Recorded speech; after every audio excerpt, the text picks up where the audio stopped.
Hello guys, welcome back to this channel. I am CSCS Yogita Harjani and today we are going to discuss a study plan for you for your May 2021 CA examination or for your June 2021 CS examination. We are also going to discuss what are the best times to study, how many hours of productivity is required, which kind of books are you supposed to study, how many readings are required, and a few more tips and tricks here and there which are necessary for you to implement if you really want to crack the examination. Now before we start this discussion, make sure that you hit the subscribe button, share it with your friends and like this video. Alright, now let's start. For preparation of the study plan, I'm taking the example of CS students, but the same way you can also create a study plan if you are a CS student or a CMA student as well.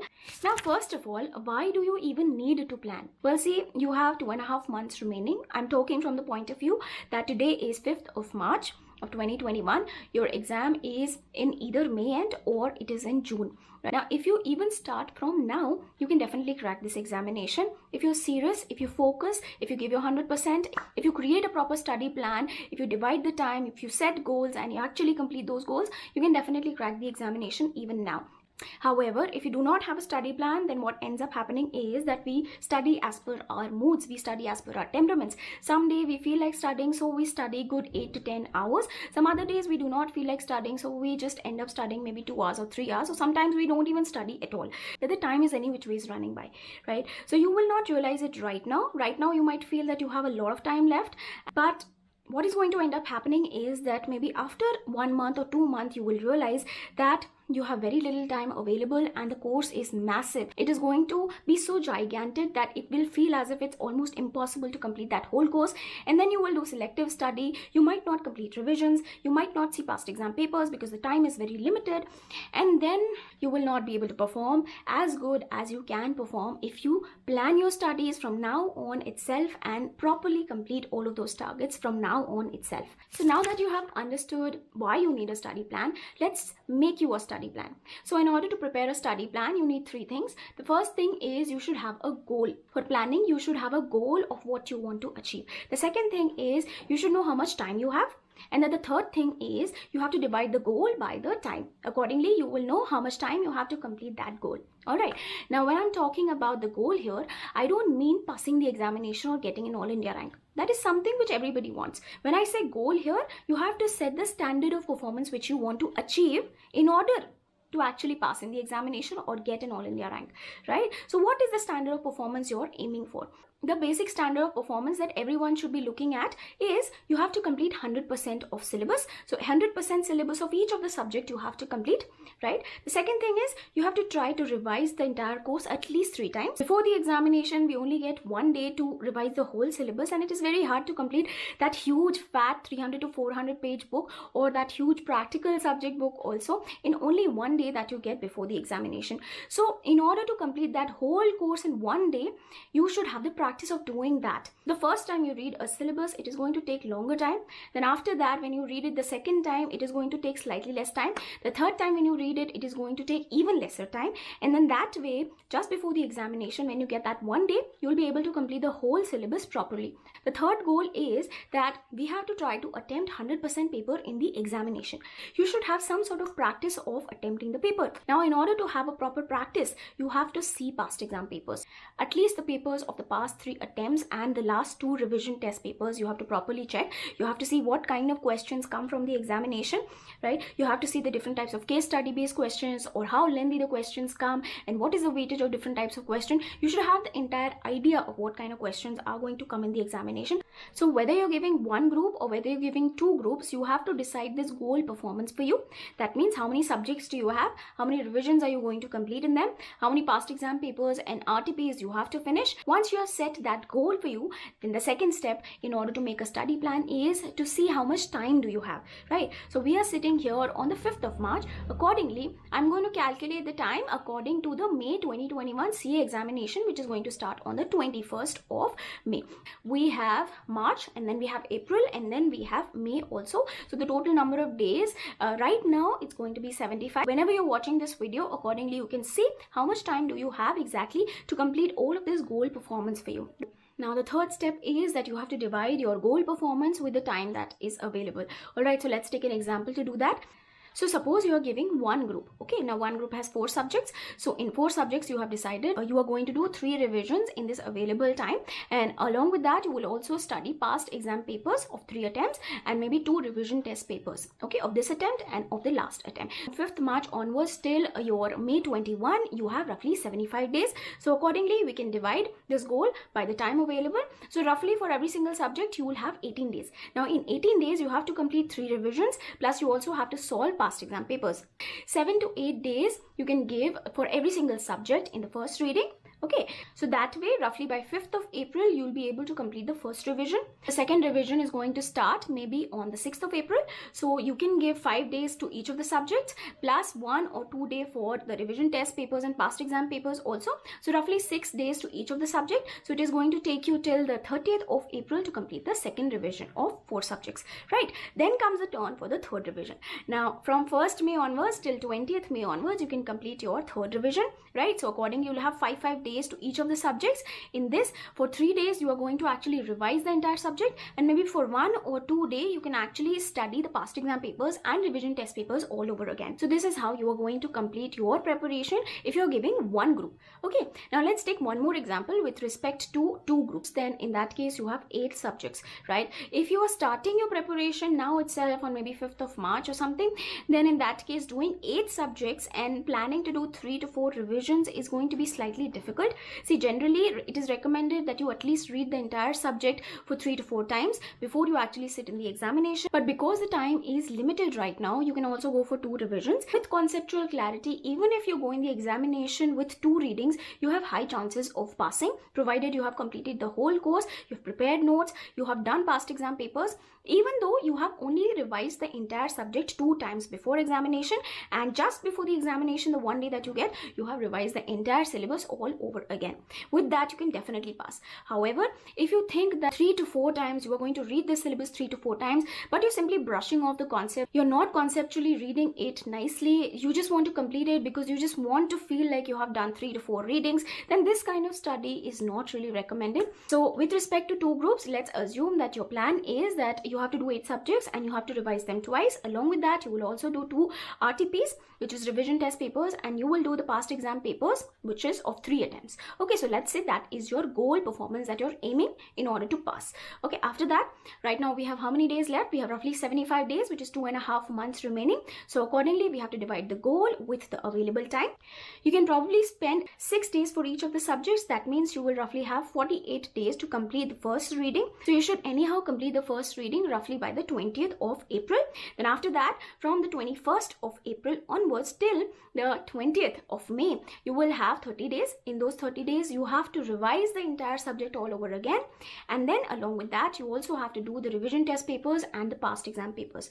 Okay, so for that you can give 4 to 5 days to each of the 8 subjects. All right, for preparation of the study plan, I'm taking the example of CS students, but the same way you can also create a study plan if you are a CS student or a CMA student as well. Then also you can use the same methodologies and you can create yourself a study plan. Let's just discuss what you have to exactly do in the first reading and in the second reading and third reading. So what exactly do you have to study?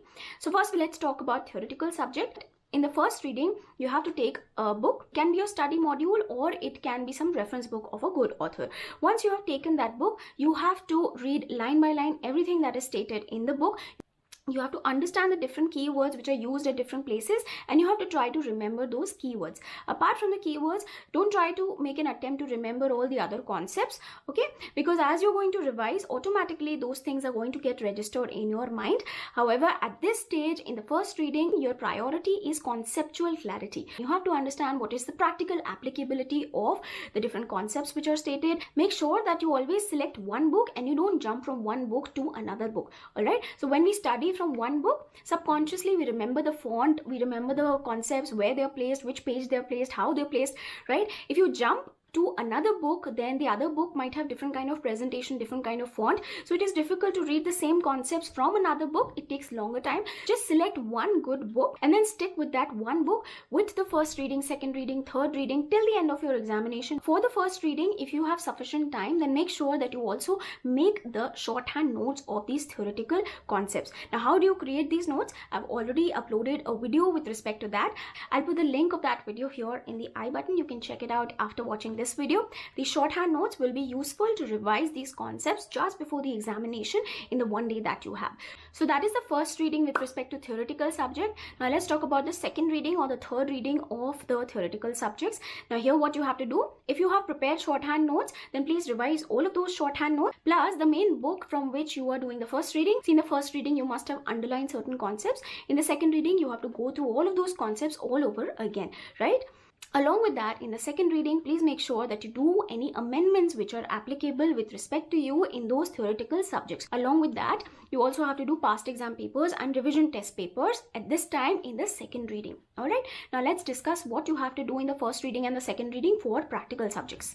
Now practical subjects include subjects like accounts or financial management or costing.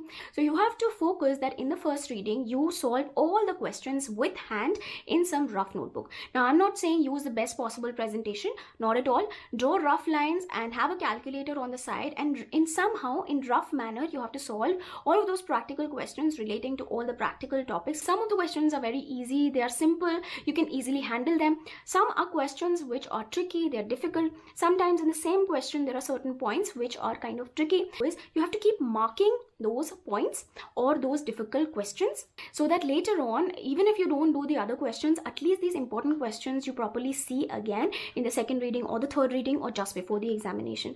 If it is possible for you, also make some shorthand notes for your practical subjects also. If you want me to make a separate video on how to make notes for practical subjects, let me know in the comment section below. In the notes relating to practical subjects also, you basically have to write the important formulas, the important concepts, you just have to write them down. You have certain performers, certain formats in which the question has to be answered, you have to draw those formats again, right? If there are certain questions that are very important or they are tricky, then you can mark those questions, you can write those questions down with the page numbers in your notes so that later on when you read these notes, specifically those questions which you have marked, or you can refer those again from the main book that you're referring.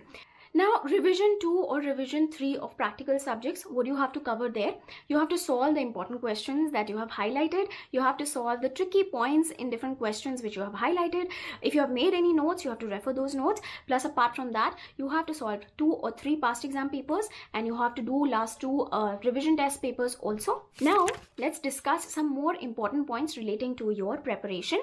The first thing is that when you have set this kind of a goal, you have to place it somewhere where you can see it every single day. So if you have a study spot or a study table, then make sure you write down this plan with the deadlines, okay? And you stick it there so that every single day you're reminded that this is the plan, what you're aiming for, this is your goal, and this is your preparation strategy, all right? The second thing you have to do is that when you study, you should know how many days you have for that subject, right? So for the first reading, let's say you are giving 6 days to each of the subject. You should have a piece of paper stuck in front of you wherein every subject's name is written, and in front of this it is written 6 days, 6 days, 6 days, 6 days, 6 days, right? So you know 6 days are left for this subject. Then in that particular day, when you sit down and you complete certain chapters of corporate and other law, then you cut down that 6 on that sheet of paper and you write 5.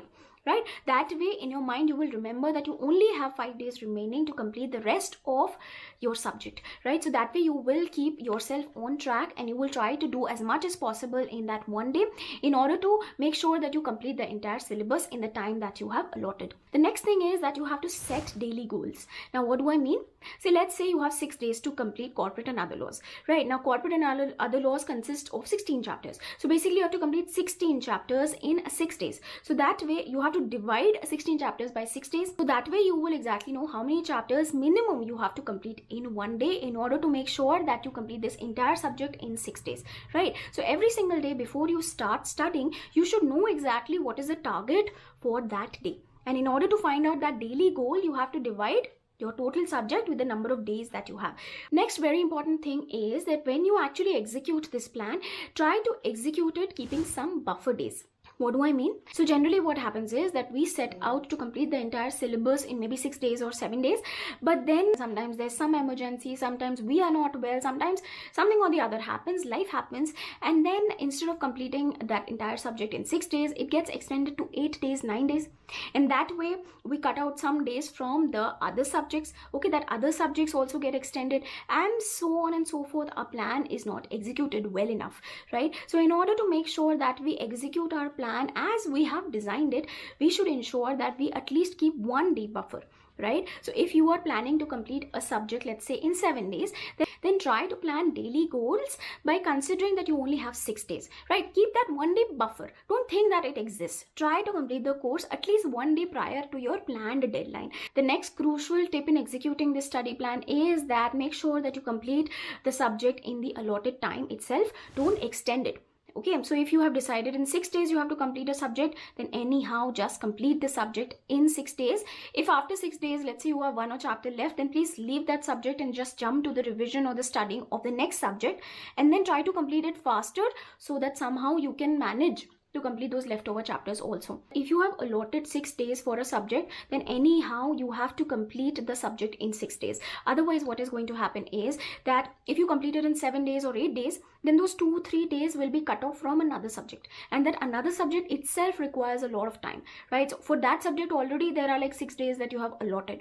Okay, so and the time period available for some other subject might fall short of. So please make sure that whatever time you have fixed, you anyhow complete that subject in that time itself. Next important thing is, how important are these past exam papers? Can we just leave them? Can we just do the revisions and readings and sit in the examination? If you directly just sit in the examination after reading the course a couple of times, that is going to be the first time you're seeing a kind of a question paper that the institute prepares. If you know the exam pattern, if you know the kind of questions that come in the examination, the weightage of different types of question and how you have to answer it, if you already know all of that before, it is going to give you an advantage over the others.